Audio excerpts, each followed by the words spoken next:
Set na? Set ulit Today's advice, wag na wag mong estresan yung sarili mo sa toxicity ng ibang tao. Hindi lahat kailangang patulan. Hindi lahat ng issue kailangan mong ipaglaban.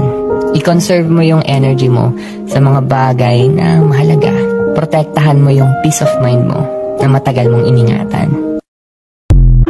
Hindi lahat ng mga taong malapit sa'yo ay kakampi mo. Yung iba, paritang tao kunwari, concern sa'yo, pero palihim kang sisiraan sa ibang tao. Dapat mag-ingat sa mga taong plastic, inggit at insecure. Dahil kahit anong bait mo, magugulat ka na lang may liit na galit pala sila sa'yo. Sisiraan at magkakalat ng chismis, mahila ka lang pababa.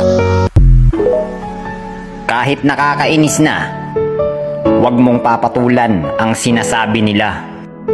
Dahil ang insecure na tao, ganyan talaga.